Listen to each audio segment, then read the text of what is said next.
Okay, class. Accepted sa exam ang may pinakamagandang spoken poetry. Ma'am, I volunteer. Wow, okay, Scarlett. Esophagus. Habang tayo'y kumakain sa pagkainan, hindi mawawala ang esophagus. Mananatili yan panghabang buhay. Dadaloy yan sa iyong sinapupunan. And I thank you. Magaling! Sinong gustong lumaban kay Scarlett? Ma'am, lalaban po ako. Okay, class. May lalaban pala kay Scarlett. Si Samantha. Pantog. Kapag tayo'y umiihi, syempre, kailangan hindi mo mapigilan ang iyong ihi, syempre, para iwas bato, para iwas sakit, syempre, may point siya. Kaya kung ayaw mo yun, umihi ka na umihi, para yung pantog mo, hindi magkaaberya lang ganon. And I thank you. Okay, class, parehas silang magaling. Kaso, isa lang ang mananalo. Sana ako yung manalo para perfect na ako sa exam. Sigurado namang ako yung mananalo dyan. Galing ko kaya. Ang nanalo ay si... Ako po, ma'am. Lalaban ako. Sige, Michael. Putok. Nangangamoy putok na dito. Matuto rin kayong maligo. Ate, pwede mo ba ako tulungan sa module ko? Kita mo nagbebebe time ako, di ba? Maghihiwalay din kayo. Babe, di talaga ako papupuhay nang wala ka. Cringe. Saksakin kita dyan eh. Ano, babe? Saksakit kita ng pagmamahal ko, babe. Baliw! A few moments later. Nay, pwede mo ba ako tulungan sa module ko? Grabe na talaga, pare. Ay, may ginagawa ko, anak. Wait lang. Darling? Yes, darling?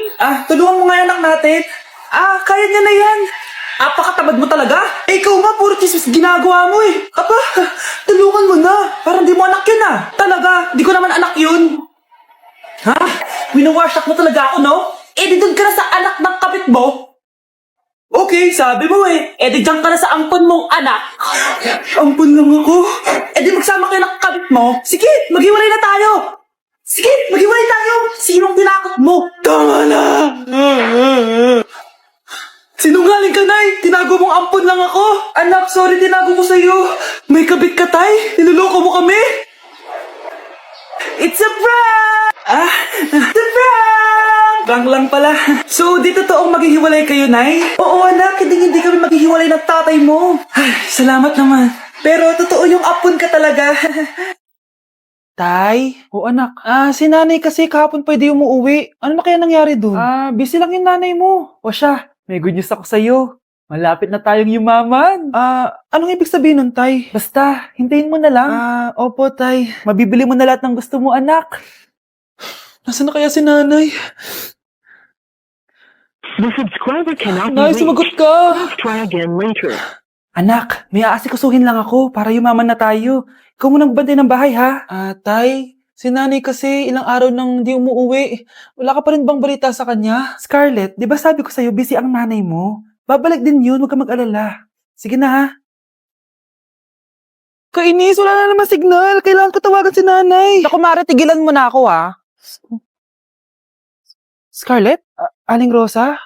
Bakit po? Bakit nandito ka? Hindi ba dapat nasa burol ka ng nanay mo? Burol? Nagjo-joke ka ata, tita. Buhay pa yung nanay ko. Kakagaling ko lang dun eh. O eto, hindi ba't nanay mo yung nakaiga dyan sa kabaong? Scarlett, anong ginagawa mo dito sa labas? Tay, explain mo to. Bakit nakaburol si nanay, ha? Kaya siguro hindi siya umuwi ng ilang araw? Gusto ko lang maging malinaw sa inyo na dito sa klase ko, ako ang nasusunod. Naintindihan? Ma'am, ito po yung assignment ko. Anong klaseng assignment to? Parang ginawa lang ng bata. Mababa lang grades mo dito, ha? Pinaghirapan ko yung assignment na yun. Sino ang pambansang bayani natin? Ma'am, Scarlett.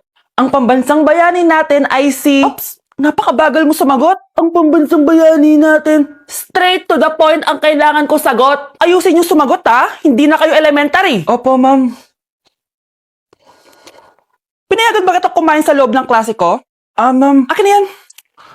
Kung ayaw niyong binabastos kayo, wag niyo akong bastusin. Oo, be. Kain tayo sa labas mamaya, ha? Hala, galit na si ma'am. Umalis lang ako saglit, ganyan na kayo. First meeting pa lang natin, pinapakita nyo ng mga ugali nyo. Buti pa yung kabilang section, tahimik lang. Kayo na ata ang worst section na napuntahan ko. Kung kami ang worst section, ikaw ang worst teacher. Ah, sorry po, ma'am. At dahil dyan, bibigyan ko kayo ng maraming assignment. Ma'am? Oh, Scarlett, kamusta ka? Sana ikaw na lang ulit teacher namin. Ang sungit ng bago naming teacher eh. Hayaan mo, next quarter, ako na ulit ang magiging teacher nyo. Talaga, ma'am? Thank you, Lord! Bata, gusto mo ba ng pancake? Oh, para sa'yo. Tamang-tama, nagugutom ako! Mag-iingat ka palagi, ha? Ah, sige po. Anak, patay na pala yung kapitbahay natin. Na-aksidente daw. Yung palagi naka-jacket, Nay? Oo, anak. Kaya ikaw, mag-iingat ka palagi, ha? Ha? Paano patay eh? Nakita ko pa lang siya kanina. Naku, sinasabi ko sa'yo, anak. Binumulto na naman tayo. Binigyan niya pa nga ako ng pagkain eh. Pagkain? Huwag mong kakainin yan. Ano sa mga mangyayari sa'yo? Ano yun, Nay? Kinain mo? Anak? Sinasabi ko na nga ba eh. Papatayin na kita. Huwag mo ko patayin.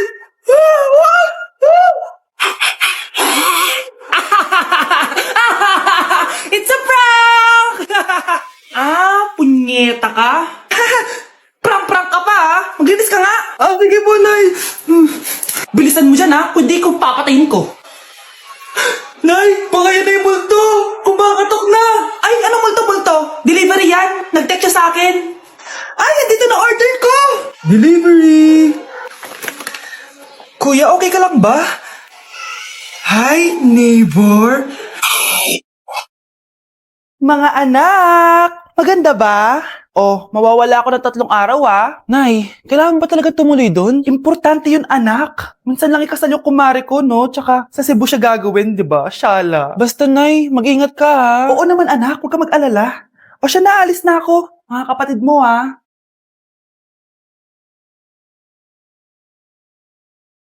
Saan yung wallet ko? Ay, kuya! Balik tayo sa bahay. Nakalimutan ko yung wallet ko. Ano ba yan? Maliliit na ako. Ano ba yan? Ano ba yan? Oras na. Mabuhay, ma'am. Welcome to Air Philippines. How can I help you? Ay, miss. Dito po ba yung flight VD415? Ah, yes po, ma'am. Check ko lang po. As per dito, ma'am, nakaalis na po yung aeroplano. Ha? Hindi ako pwede malit sa kasal na kumari ko. Kailangan ko umabol. Ah, ma'am, kailangan niyo po ulit mag-rebook kaso ang next available flight is bukas pa po, ma'am. Ano ba yan? Gawin mo ng paraan. Diyos ko, sayang lang pera ko. Wala palang kwenta tong airlines niyo eh. Uwi na nga lang ako. Sorry, ma'am. Oh, Nay, nandito ka na agad? Akala ko ba 3 araw ka mawawala? Eh di ayun, naiwan ako ng aeroplano. Alam mo, parang pinipigilan talaga ako ng universe makaalis eh. Nay, buksan mo yung TV. Ha? Bakit? Breaking news! Nandito tayo ngayon sa site kung saan nag-crash ang flight VD415. Ayon sa mga otoridad, walang nakaligtas sa mga pasahero nito. Kaya pala, kung nakasakay ako dun sa aeroplano na yun, patay na ako ngayon. Nay, ang taas ng grades ko! Congrats. Kain tayo sa labas, Nay. Sabi niyo, pag mataas grades ko, kakain tayo. Wala akong time, anak. Nay, nagugutom po ako. Anak, may ginagawa ko. Nay, di po ba kayo magluluto? Ano ba yung anak? Ang tanda mo na, di mo pa rin kaya magluto para sa sarili mo? Kita mo, ang dami kong ginagawa dito. Storbo to. Sige po, Nay. Ako na lang po magluluto. Mari! Oh, Mari, ba't parang takot ka? Ang dami na kasi nawawalang bata sa barangay natin. Yung kapitbahay natin, 4 na araw na nawawala yung anak niya. Baka naman nag-away lang sila tapos lumayas yung anak niya. Basta ikaw, Scarlett, palagi kang mag-iingat ha. Ah, sige po, tita. Masyado ka nagpapaniwala sa fake news, Mari. Nay, tignan niyo po yung drawing ko. Ang ganda, anak. Di mo pa naman nakita eh. Nay, punta po kayo sa school bukas. Kakanta po ako sa stage. Oo, sige anak. Pupunta ako pag may free time ako. Talaga, Nay? Yay! Uy, Mare, kakanta anak mo ngayon. Hindi ka ba pupunta?